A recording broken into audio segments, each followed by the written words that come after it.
झाला प्रेत रूप शरीराचा भाव, लक्षियला ठाव स्मशानीचा। रडती रात्रंदिवस काम क्रोध माया, मनती हाय हाय यमधर्म। वैराग्याच्या क्षिणी लागल्या शरीरा, ज्ञानाग्नी लागला ब्रह्मत्वेशी। फिरविला गट फोडिला चरणी, महावाक्य ध्वनी बोंब झाली। दिली तिळांजुळे कुळनाम रूपाशी, शरीर ज्याचे त्याशी समर्पिले। रडती रात्रंदिवस काम क्रोध माया, मनती हाय हाय यमधर्म। नमो विठ्ठला राजया पांडुरंगा, नमो रुक्मिणी माऊली ज्ञान गंगा। नमो पुंडलिका नमो चंद्रभागा, नमस्कार माझा रुक्मिणी पांडुरंगा। मनोजवं मारुत तुल्य वेगं, जितेंद्रियं बुद्धिमतां वरिष्ठं। वातात्मजं वानरायुत मुख्यं, श्रीरामदूतं शरणं प्रपद्ये। नागेन्द्रहराय त्रिलोचनाय, भस्मांगरागाय महेश्वराय, नित्याय शुद्धाय दिगंबराय, तस्मै नकराय नमः शिवाय। शरदिंदु समाकारे परब्रह्म स्वरूपिणी, वासरा पीठ निलये सरस्वती नमस्तुते। विठाला वैवासित पावनाति भासती पंचानन समाना, तया श्रोत्याची आचरणी जाना साष्टांग नमन करीतसो। वाद्यभूषित पावनती प्रत्यक्षामरेंद्रा समान, तयाची आचरणी जान साष्टांग नमन करीतसो। आता गान गंधर्व देवता, कोकिळ कंठस्वर अराका, जी कीर्तनी वहिवासित लोका, तयाची आचरणी नमन गा। मज दिसतसो परम विख्यातू, जो जान ब्रह्मयाचा सुतू। नारद जान नाम तितिक्षु, तयाची आचरणी नमन गा। जेने धर्म जितविलाची बळी, तो संभाजी जान नवाळी। कावतरला जयाची आकुळी, तया छत्रपतीची आचरण कमळी। साष्टांग नमन करीतसो विठाला।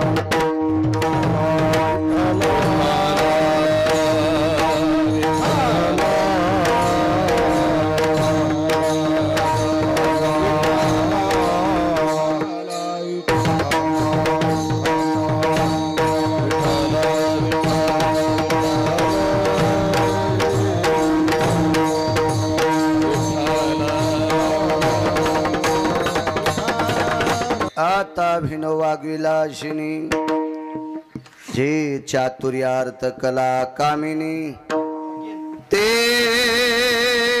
श्री शारदा विश्व मोहिनी, नमिले मिया। नदी दिव्य गोदा तटीचा विलासी, सदा प्रिय जो सज्जना वैष्णवासी। जया वर्णिता प्रेम अत्यंत चित्ता, नमस्कार माझा श्री गुरु एकनाथा। विठ्ठल विठ्ठल विठ्ठल। झाला प्रेत रूप शरीराचा भाव, लक्षियला ठाव स्मशानीचा। रडती रात्रंदिवस काम क्रोध माया, मनती हाय हाय यमधर्म। प्रस्तुत प्राप्त प्रसंग, निवडलेला अभंग।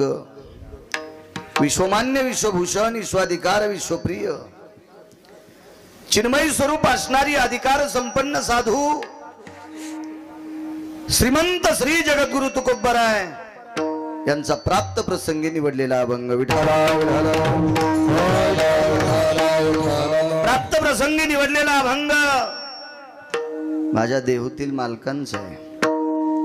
मालक या अभंगाद्वारे नमूद करतात, एक न एक या दिवशी या शरीराला एक ठराविक जागा आहे, त्या जागेला स्मशान म्हणतात। लक्षियला ठाव स्मशानीचा। मग तो कोणी असो, पैसे असतील नसतील, बंगला असेल नसेल, गाडी असेल नसेल, सत्तेवरचा असेल सत्तेव नसेल, मान सन्मान असेल नसेल, काही नाही। ज्या दिवशी या शरीराचं रूपांतर प्रेतात होत असतं त्या दिवशी त्याला बाहेर काढत असतात, घरात ठेवत नाहीत त्याला. तो केवढाही असो. वाटत असेल एखाद्याला मी आमका मी तमका, ते तुझ्या शंकेचे बिरडे तू तुझ्या जवळ फोडत जाय. निसर्गाच्या नियमाच्या पुढे विश्वातल्या कुठल्याही व्यक्तीची शंका किंवा दखल स्वीकारल्या जात नाही. हा न्याय पंढरपुरातल्या मालकाचा आहे. विठाला विठाला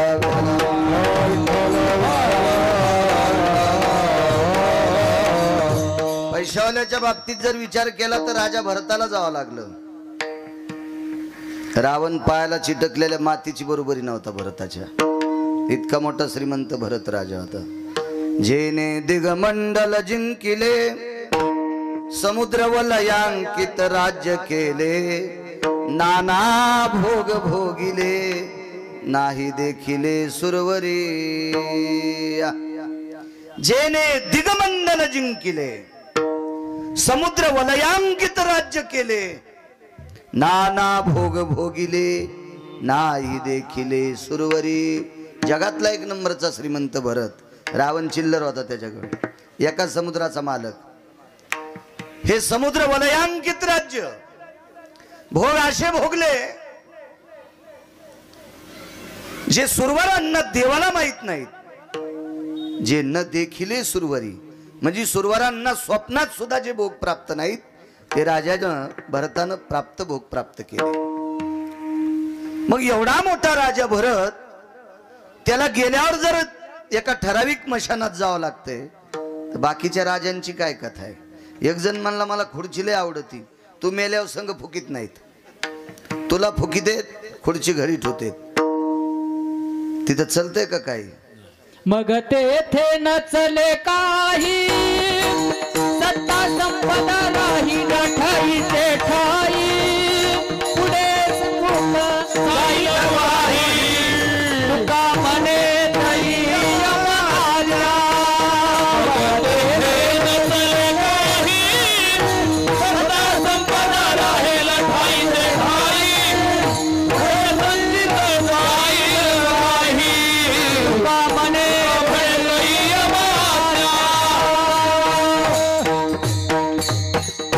मग तेथे नचले काही, सत्ता संपदा राहील ठाईचे ठाई. खुर्ची गिडचीचा विचार केला जात नाही माणिक भाऊ. पुन्हा तिथं ती तशीच ठुते, त्याला पेटून देते.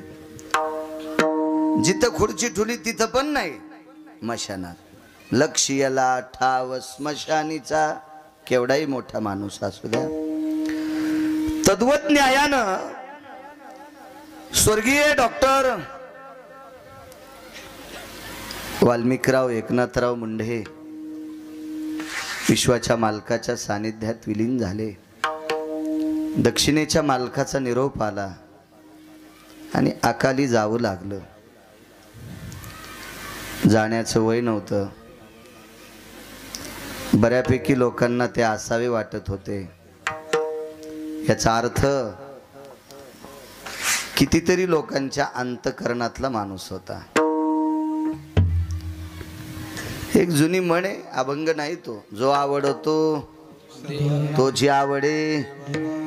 कारण देवाला भंगिरे आवडत नसते. कडील किडा नाही, वक्त्याल पिडा नाही.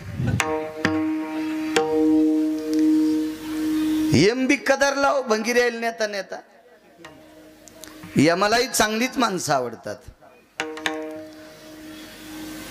मला म्हणायचं नाही डॉक्टर मुंढे साहेब एखादे महाराज होते काय नव्हते, पण महाराजापेक्षा कमी नव्हते. महाराज तरी तोंड पाहून गाडीत बसू देईन एखाद्याला. इतका हरामखोर असतो एखादा भाडवा. त्याच्या कोणी पाय पडून जर पैसे देत असेल तर त्याला गाडीत बसू देतो. आणि एखादा इनेकरी असेल तर त्याला गाडी त्याच्या देखता गाडी पळतो. असे सुद्धा चांगल्या घोड्याच्या गोमाशा आहेत ना बऱ्याच. म्हणजे असं समजायचं नाही ज्यानं माळ गळ्यात घातली, टिळा लावलाय म्हणजे तो लयच असा देवाला आवडतो. नाही, टिळे टोपी माळा हे तो देवाचे गबाळ.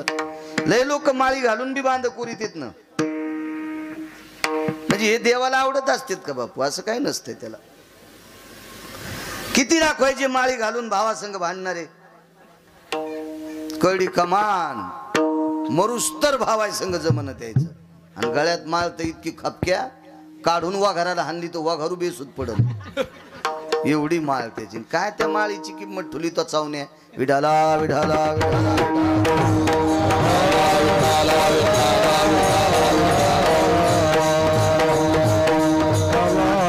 चांगलं बोलणं, दुसऱ्याच्या अंतःकरणात अधिराज्य निर्माण करणं, याला पंढरपुरातल्या मालकाला आवडलेला माणूस म्हणतात. कोणाला वाटत असेल पैसे कमील्यावर देवाला आवडत असतो, मूर्ख आहेस तू. अरे पोटाची खळगी भरणाऱ्या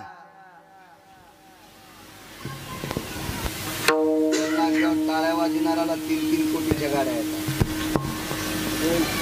तर तू बारक्या सुरक्या टपऱ्या गाडीत बसून काय कोकण्या मशिवानी अंग हलवायला. त्याला गाड्या आहेत 3-3 कोटीच्या. काय नसते. पैसा माणसाकडे फार असला म्हणजे तो फार शहाणा आहे का. तुझी वैचारिक पातळी जितकी स्थिर आहे तू मोठा आहे. ज्याची वैचारिक पातळी घसरली तो राक्षस आहे. विठाला विठाला. अरे तांड्या वस्त्यावर गोर गरिबावर रानात आखाड्यात राहणारी म्हातारी म्हातार एखादा गरीबाचा मुलगा चलता चलता मोटरसायकलवर तपासून वैद्यकीय क्षेत्रातला अभ्यास केलेला व्यक्ती. फारशी काय अशी मोठी डिग्री नव्हती पण धन्वंतरी कृपापात्र माणूस असावा. कशाहून असतं माहितीये का. ज्या वेळेला कितीतरी लोक माणिक भाऊ एखाद्या माणसाची प्रशंसा करतात त्या अर्थी तो लोकमान्य आहे. तो लोकमान्य आहे. लोकमान्य आहे. अहो मोठ्यांना तर कोणी भेटन, कोणी भेटन, कोणी भेटन. सर्वसामान्यांच्या अंतःकरणातला एक जिव्हाळ्याचा वैद्यकीय क्षेत्रातला राजा डॉक्टर वाल्मिकजी मुंढे साहेब दक्षिणेच्या मालकाचा निरोपाला जात राहिले. त्यांचा आज प्रथम वर्ष श्राद्धाचा कार्यक्रम आहे. माझ्यासारख्या सर्वसामान्य अल्पज्ञानी गिरगावच्या बाळूला या वर्ष श्राद्धाची तिळांजली देण्याचा योग माझ्यात आला. मला जेवढी तिळांजली देता येईल तेवढा देण्याचा मी प्रयत्न करेल. तुम्ही मला आशीर्वाद देत राहा. वैजनाथ एकनाथराव मुंडे असतील, संदीप वैजनाथराव मुंडे असतील, पंकज वाल्मिकराव मुंडे असतील, सोमेश्वर वाल्मिकराव मुंडे असतील, दीपक वैजनाथ मुंडे असतील. मुंडे साहेबाचा एक मुलगा वैद्यकीय क्षेत्रात काम करतोय, शिकतोय. मगाशी भेटलो आपण मणिक भाऊ. त्यानं चांगला अभ्यास करावा, गोड असा अभ्यास करावा. त्यानं खरोखरच अभ्यास करावा. का करावा. आपल्या बाबाचं नाव जिवंत ठेवण्यासाठी करावा. आपल्या वडिलांचं नाव जिवंत ठेवण्यासाठी करावा. ही त्याला कळकळीची विनंती. कारण अधिराज्य वैद्यकीय क्षेत्रात वाल्मिकरावांनी या परिसरातल्या सर्वसामान्य जनतेच्या अंतःकरणात गळ्यातल्या मोत्यासारखा ताईत म्हणून राहिलेला माणूस. त्या व्यक्तीचा फोटो घरात लावल्यानं ती व्यक्ती मोठी होणार नाही. किंवा दरवर्षी हजारो लोक त्यांच्या पुण्यतिथीला जीव घातल्यानं तेही मोठी होणार नाहीत. ते मोठे करण्यासाठी कोण पंकज का सोमेश्वर आहे त्यांना. हा सोमेश्वर नावाच्या मुलाने चांगल्या प्रतीचा अभ्यास करून त्याच्या बाबाच्या गळ्यात जे लॉकेट होतं ते लॉकेट त्यानं प्राप्त करावा.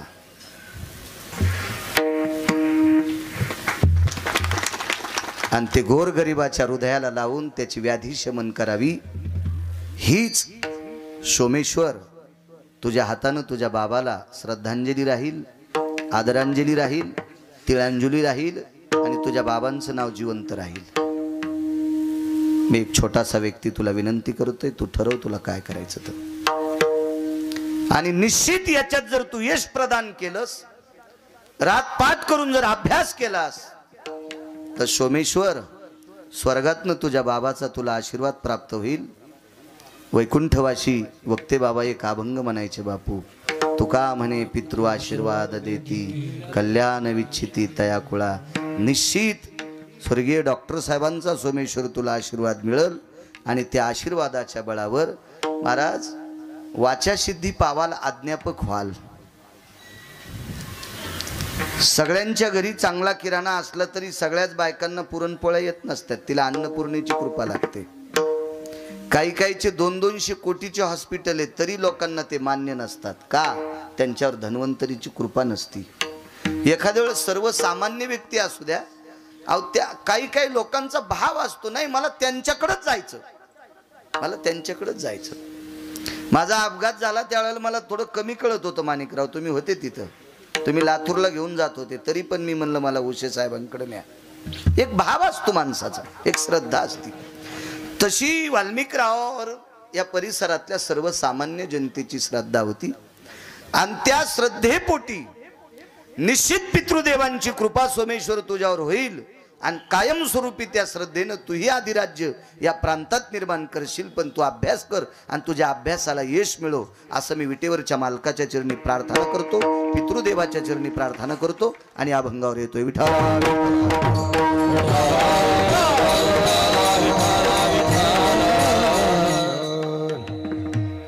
प्रश्न आहे आपला की ते जरा कमी वयात गेले गुरुजी, तुमच्या आमच्या हातात नाही. पंढरपुरातल्या मालकाच्या मांडीवर त्यांच्या भावाचं डोकं होतं. तो भाऊ म्हणजे लक्ष्मण आणि पंढरपुरातले मालक म्हणजे मर्यादा पुरुषोत्तम रामचंद्र. भावाचं डोकं मांडीवर आहे, हृदयामध्ये बाण लागलेला आहे, शक्ती लागलेली आहे, विकळ प्राण आहे. तुमच्या प्रचलित भाषेमध्ये अतिदक्षता विभागामध्ये त्याला कोमामध्ये आयसीयू मध्ये म्हणतो आपण. अशा अवस्थेमध्ये इकडे पुराणाची भाषा जर झाली तर मूर्छित अवस्थेमध्ये, या अवस्थेमध्ये लखनलालजी पंढरपुरातल्या मालकाच्या मांडीवर त्यांचं डोकं आहे. एका सोप्या भाषेत सांगायचं, जिवंत प्रेत, बोलत नाही, चालत नाही, काय नाही, प्रेतात गंती, याला मूर्छित अवस्था म्हणतात. अशा अवस्थेत असताना विश्वाचा बाप रडत होता. मारुतीराय सारखा जगातला एक नंबरचा संन्यासी आणि जगातला एक नंबरचा वारकरी, मारुतीरायपेक्षा मोठा वारकरी जगात कोणी झालेला नाही. तुकोबराय वेडे नव्हते शरण शरण जे हनुमंता म्हणायला. पैठणचे मालक वेडे नव्हते नमस्कार करायला. आळंदीतले मालक वेडे नव्हते नमस्कार करायला. नामदेवराय वेडे नव्हते नमस्कार करायला. फक्त मारुतीरायला. जगातला एक नंबरचा संन्यासी आणि जगातला एक नंबरचा वारकरी.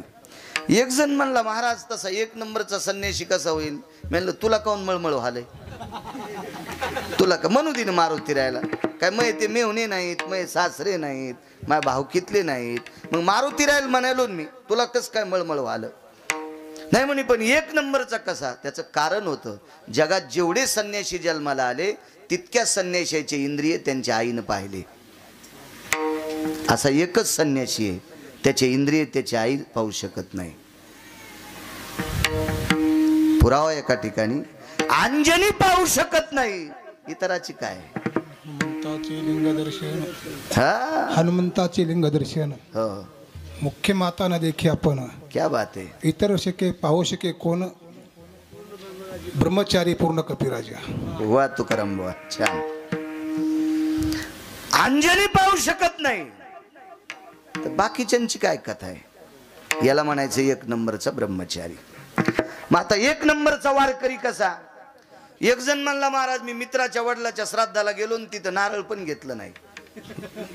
नारळ नाही घेतलं आणि चपात्या 3 हाणल्यास, खाऊन तर आलाच ना.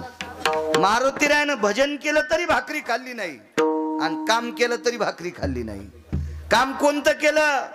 शेतू बांधला. पाला खावोनी या वाहिले पर्वत, पाला खावोनी या वाहिले पर्वत, बांधलेला सेतू सिंधुवरी,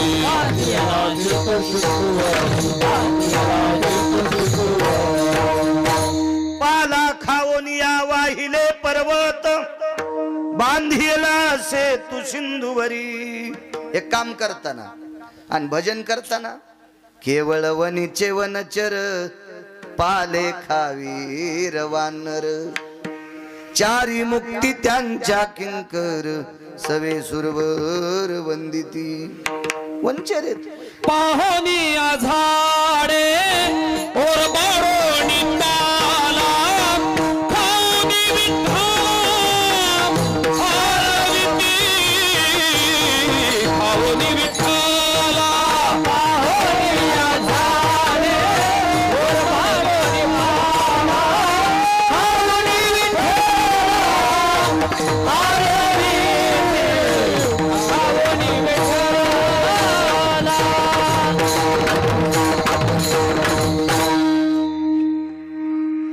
निष्ठावंत वारकऱ्यांचं लक्ष ज्या असेल त्या परिस्थितीत जीवन जगून विटेवरच्या मालकाचं भजन करावा त्या अवस्थेतला एक नंबरचा वारकरी मारुतीराय तो वैष्णवा माझी अति श्रेष्ठ पैठणच्या मालकांचं वाक्य आहे आणि अशा वारकऱ्याने मर्यादा पुरुषोत्तम रामचंद्रांना सांगितलं धीर धरा मी एका वैद्याला घेऊन येतो त्या वैद्याचं नाव आहे सुशेन नावाचा वैद्य तसा तो वाईट नव्हता पण वाईट माणसाच्या ताब्यात होता पैशावाला होता तो नालायक होता स्त्रीलंपट होता त्याचं नाव रावण आणि अशाच्या तावडीत असल्यामुळं त्यानं सांगितल्याच्या व्यतिरिक्त तो कोणाला तपासित नव्हता हे तर त्या सुशेन वैद्याचं अडकलेलं गाठोडं तिथं होतं पण मारुतीराय होते मारुतीरायने त्याचं ते हॉस्पिटलच उचलून आणलं शेपटीचा आडा घातला आणि घेतलं उपटून यायला तयार नव्हता तो भीती होती तिथं नेल्याच्या नंतर खाली उतरिलं ते म्हणले मी लक्ष्मणजीला तपासायला काय हरकत नाही पण तपासून वापस जर गेलं तर रावण मला जिवंत ठेवीत नाही म्हणले तेव मरूस तर तुला लंकेत पाठीतच नाही तू इकडंच राह आमच्याकडे पण आमच्यावर विश्वास कर विश्वास येतो करी स्वामी विश्वास ठेव माझ्यावर म्हणले मी संन्यासी जरी असेल तरी तुला मरू देत नाही राह तोपर्यंत आमच्याकडे तपासलं काय बोलली असतील शक्तीतले तुम्ही तज्ञ लोकात गुरुजी तर लय रामायण वाचवायचे रामायणाच्या व्यतिरिक्त एका पुराणानं सांगितलं विशुद्धा भवतो ती क्रियानाम वैद्या सर्वा शुचि जायते नाम व्याधियाम नितंति सर्वं चक्षुयाम वल्लीर्भवोति जायते अशा तज्ञ विद्वान वैद्यकीय क्षेत्रातला प्रचंड 2 नंबरचा विद्वान व्यक्ती 1 नंबरचे धन्वंतरी होते आणि 2 नंबरचे सुचन जगात सुशेन अशी औषधं समर्पित आणली ती मारुतीरायला पाठवलं ती औषधं आणली द्रोणागिरी आणला द्रोणागिरीला द्रोणागिरी नाव का आणि द्रोणागिरी नाव पडायच्या अगोदरचं नाव काय हे लक्षात असावा द्रोणागिरी हे नंतरचं नाव आहे शबरीच्या पुढून द्रोणागिरी नाव पडलं त्याच्या अगोदर द्रोणागिरी म्हणत नव्हते हे द्रोणागिरी नाव पडलं लक्ष्मणाच्या चुकीनं शबरीनं 2 द्रोण दिले एक मर्यादा पुरुषोत्तम रामचंद्रांना दिला आणि शेषशाही लक्ष्मणजीला एक दिला मर्यादा पुरुषोत्तम रामचंद्रान खाऊन टाकले बोर न म्हणे उच्चिष्ट अथवा थोडे हो खाऊन टाकले ती बोरे खाय भिल्लटीची पण लक्ष्मणाला चिळस आली बुवा हिनं टोकरलेत स्वतः ही कोण्या जातीची आहे कोण्या पंथाची आहे महाराज ज्यावेळेला हृदय मिळतं का त्यावेळेला जातीचा संबंध नाही गवळियाची ताक पिरे कोण पोरे चांगली काय एका ठिकाणी तर सांगितलं शिमूड खरकटे नाकाशी इतकी परिस्थिती नाजूक पण इतका छंद लागला तोंडातलं ताक पिलं तोंडातलं ताक गुळणी मारली तोंडात देवाच्या घासमुखी लाळ खाये त्यांची घासमुखी लाळ खाये त्यांची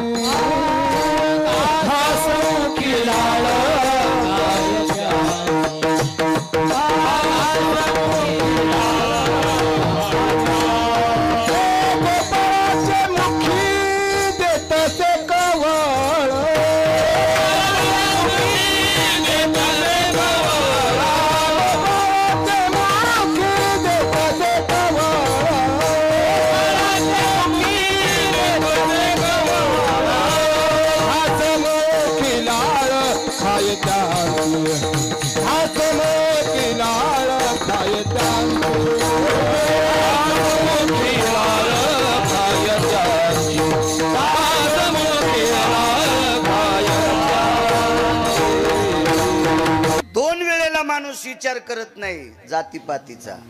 हृदय मिळाल्यावर एक बापू आणि परिस्थिती आल्यावर दोन. पंढरपुरातल्या मालकाचं माणिक भाऊ हृदय मिळालं गोपाळाला, पंढरपुरातल्या मालकाचं हृदय मिळालं शबरीला, म्हणून जातीचा विचार केला नाही. जातीचे कारण नाही देवा, जातीचे कारण नाही देवा, जातीचे कारण नाही देवा,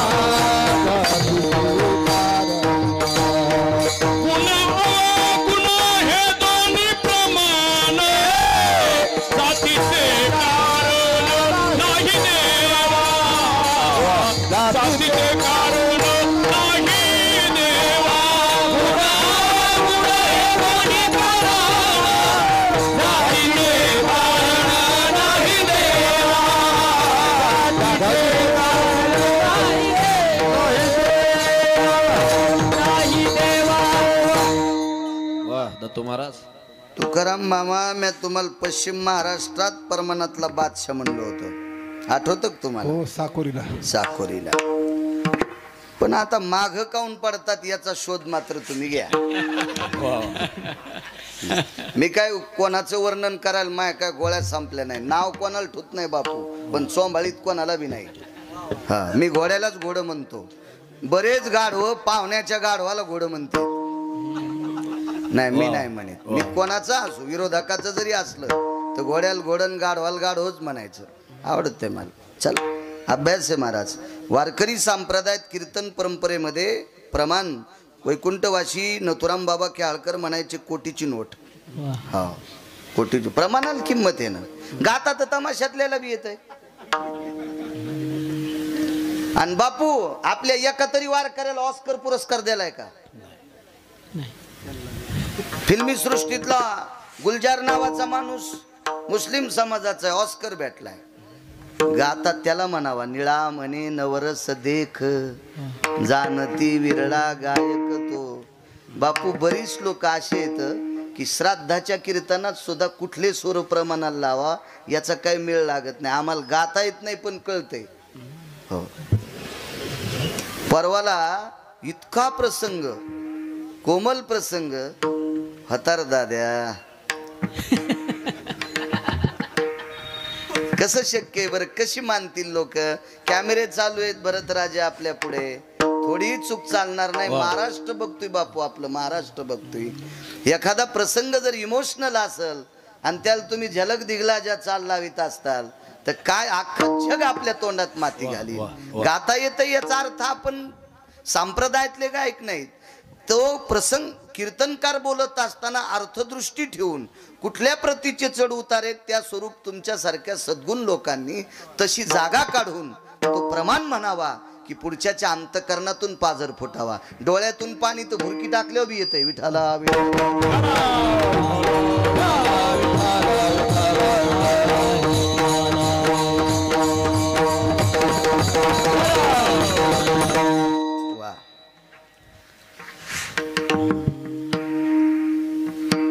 अंतकरण जुळाल्या उष्ट्याचा विचार करत नाही मनोज भाऊ माणूस. आणि एक परिस्थिती असल्या बापू प्रसंग झाला. एक तत्ववेत्ता होता जगातला, त्याच्यासारखा तात्विक कोणी नाही माणिकराव. पण जंगलात भटकाला आणि जंगलात भटकाल्यावर तहान लागली, मरायची वेळ आली. आता पाणी नाही पिलं तर मरतोय, करावं काय? आणि बकीटच नाही. आशाच्या रानात गेला की तो शिकारी होता. लावर, चित्र, सशे, रानडुकर धरणारा शिकारी. त्याला सांगितलं पाणी पाहिजे. ते म्हणला पाणी 50 फूट खोल आहे, पावता येतं का? उडी हान. त्याला तत्व येताना काय कळत असतं शिकाऱ्याला? शिकारी शिकारी ते वाघुरण तेन. तुला पावता येतं का म्हणे? हान उडी. ते म्हणलं उडी हानू, पण वरी कसं येऊ? वरी कसं येऊ म्हणलं? ते बी अडचण आहे म्हणलं. अडचण येते. गावातून येऊस तर पोहत राय, चराट आणतो. मग चराट आणतो. ते म्हणलं तितकं पावता येत नाही बाबा. मग गावातून बकीट आणूस तर थांब म्हणला, तवरक मरतो. बकीट आणूस तर मरतो आणि तू आपस येऊस तर पोहत नाही तरी मरतो. मग ते म्हणले पर्याय एक आहे, माझा पटका 70 फूट लांबीचा आहे आणि हिरीतलं पाणी 50 फूट आहे. पटका पाण्यात सोडितो, खालचा 7-8 फूट पटका पाण्यात गेला की पाणी ओढून घेईल आणि वरी आल्यावर ते पटका तो ह्या तोंडात पिळतो. पण तत्ववेत्ता म्हणला तो आंघोळ किती दिवसाला करतो? म्हणला ह्या पावसाळ्यात तर पुढच्या पावसाळ्यात. भिजलो तरच आंघोळ पावसानं, मी माझ्या मनानं अशी आंघोळ केलेली नाही. आणि ते बी अचानक पाऊस अवकाळी आला आणि रस्त्यात मला गवसिलं तरच भिजतो, नाही तर पावसाच्याही बापाला गाठ पडू देत नाही म्हणला. हो. आणि घाम कोणता होता पटक्यात? लावराचं मांस, चित्राचं मांस, डुकराचं मांस. तर तो त्याने विचार केला, बापू आता याचा विचार करा तर मग आपलंच मांस कुत्रे खाली, जंगलात का माती करीन कोणी का काय करीन, मुकाट्या पटक्यान पाणी प्याला. दोनदा माणूस पाहत नाही, मन जुळाल्यावर एकदा, आणि ज्या वेळेला परिस्थिती बिकट आली त्यावेळेला. पण जगाच्या बापावर परिस्थिती बिकट नाही, त्याचं मन जुळालं. विठाला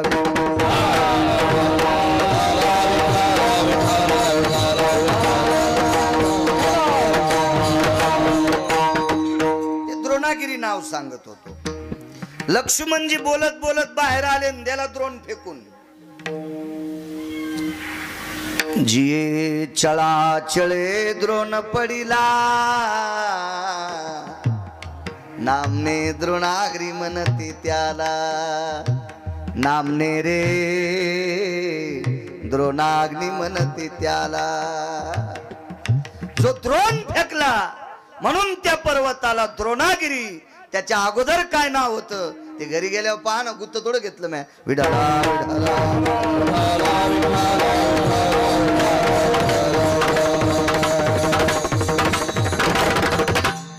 आणि तो द्रोणागिरी आणि याला कपी हाती. अनविला सीतापती द्रोणागिरी कपी हाती, द्रोणागिरी कपी हाती. कपी हाती. अनविला सीतापती, क्या बात आहे. थोर केली ख्याती भरत भेटी समयी. त्या सीताई साहेबांच्या पतीने मारुतीरायाच्या हाताने द्रोणागिरी आणला. आमची ते एक म्हातारी पाळणा म्हणायची, वल्ल्या नाया गेले मारवती आणि जिवंत केले उर्मिला पती. जुबाळा जुरे जिवंत केले उर्मिला पती, जुबाळा जुरे. आपण पावसाळ्यात हेच करी जाऊ तरी आपल्याला 200 पोते मुग होते. 2-4 तालुके मागितल्यावर काय पाहायचं काम आहे. सुषेण नावाच्या वैद्याने औषधी टाकल्या, बाकी सर्व ज्ञात बाकी अंकार झालता. देवाचं नामस्मरण केलं आणि लक्ष्मण झोपेतून उठावा असे उठले. एकच मुद्दा मनोज बुवा, पंढरपुरातल्या मालकाच्या डोळ्यात आलेलं पाणी सुषेण नावाच्या डॉक्टरनं पुसलं. बापू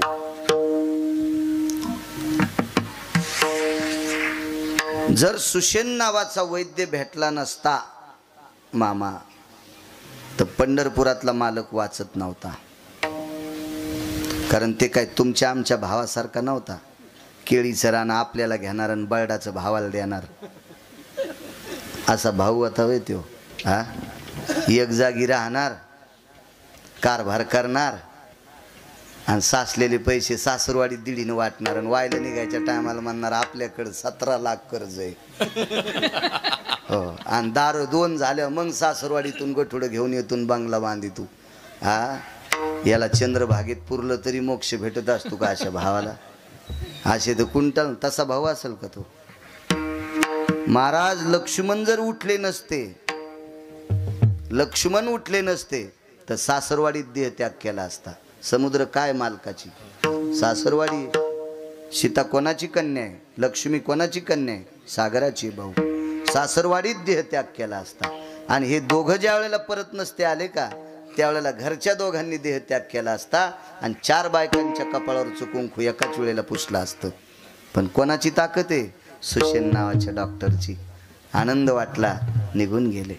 जाता जाता मर्यादा पुरुषोत्तम रामचंद्रांनी 7 लोकांची देखभाल करायला सांगितली. त्याच्यापैकी 6 जिवंत आणि 1 मेलेला. मेलेला कोण? गंधमादन. गंधमादनाला विभीषणाला सांगितलं, राजा गंधमादन वारकरी आहे, त्याची समाधी सोन्याची करा. ते काम सांगितलं. वर्षाला श्राद्ध कर जा. नाही श्राद्ध केलंस तुला संकट येईल. 1 वर्ष श्राद्ध नाही केलं, पाऊसच नाही पडला. आणि मग पुन्हा चिठ्ठी निरोप पाठवली, श्राद्ध करा. श्राद्ध केलं. चैत्र महिन्यातली तृतीया होती, पाडवा, प्रतिपदा, द्वितीया आणि तृतीया. तृतीयाला पाऊस पडत असतो का? समाधीचा 16 केला आणि समाधीतून गंधमादनानं सांगितलं, देवा अरे निसर्ग बदलायची ताकद तुझ्या त्या आम्हा वारकऱ्यात नाही का? बदललं निसर्ग. तृतीयेला पाऊस पडला आणि लंकेतले लोक तृप्त केले. इतका निष्ठवंत वारकरी गंधमादन होते. त्या गंधमादनाचं सांगितलं. आणि बाकीच्या 6 पैकी एकाचं नाव सांगतो. सुषेण नावाचा वैद्य. आश्रितो वैद्यो नारायणा, आश्रितो वैद्य नारायणा, स बाल्यावस्थेनाम वात्सल्य तृप्ताती जायते लंकेशा भयस्थिती. आता रावणाला लंकेश नाही बरं, विभीषणाला लंकेश. आई लेकरावर जितकं प्रेम करते इतक्या प्रेमानं वैद्यो नारायणो नमः या सुषेण नावाच्या डॉक्टरला लेकरा इतकं प्रेम लाव. जाता जाता पंढरपुरातल्या मालकांनी सांगितलं. बाकीचे 5 कोण होते पुढच्या कीर्तनात पाहू. आणि मग निघून गेले. 19व्या दिवसाला निरोप गेला. चिठ्ठी गेली, पत्र गेलं बुवा. आकाश मार्गाने रथ गेला. प्रभू रामचंद्र पत्र वाचत होते. पत्र वाचता वाचता डोळ्यातून पाणी आलं. मला एकच सांगायचं, वाल्मिकराव मुंढे डॉक्टर गेले. सगळ्यांना दुःख वाटतंय, पण हा पुरावा आहे का? तुम्हाला विसरावं लागेल दुःख. हा पुरावा आहे का? तुम्हाला दुःख विसरावं लागेल. पत्र वाचिलं माणिकराव. प्रत्येक शब्दातून अक्षरातून डोळ्याचं पाणी येत होतं. पाणी पडल्याबरोबर अक्षर मोडत होतं. विचारलं उर्मिलेनं, भाऊजी तुम्ही पत्र वाचताना इतकं का रडता? बसा देवा. भाऊजी तुम्ही पत्र वाचताना इतकं का रडता? का रडता? इतकं का रडता? देवानं सांगितलं, उर्मिला तुम्हा चौघींच्या कपाळावरचं कुंकू जिवंत ठेवणारा डॉक्टर मृत्यू पावला. तुम्हा चौघींच्या कपाळावरचं कुंकू जिवंत ठेवणारा डॉक्टर मृत्यू पावला. आणि विश्वाचा बाप त्याच रथात बसून लंकेमध्ये पोचले. भोगावती नावाच्या गंगेचं पाणी आणलं. भोगावती 2 आहेत बापू. एक रसातळात भोगावती आहे आणि एक स्वर्गात भोगावती. 2 भोगावती. 2 भोगावती. आणि वरच्या भोगावतीचं पाणी सुवर्ण कमलात इंद्राच्या हस्ते आणलं आणि सुषेण नावाच्या वैद्याला स्नान घातलं. आणि सासरू नयनाने विटेवरच्या मालकाने सुषेण नावाच्या डॉक्टरला निरोप देऊन टाकला. दृष्टांत संपला. राजे हो, मला सांगा, पंढरपुरातल्या मालकाचे डोळ्याचं पाणी पुसायची ताकद ज्या डॉक्टर मध्ये होती, शेषाला जिवंत करायची ताकद ज्या डॉक्टर मध्ये होती, त्या डॉक्टरला अकाली जावं लागलं. वाल्मिकराव मुंढे साहेबांना जावं लागलं. हे निसर्गाचा नियम आहे. आणि त्याही डॉक्टरला भोगावतीचं जरी पाणी घातलं असेल तरी पण लंकेत पेटवलं नाही, लंकेच्या बाहेर.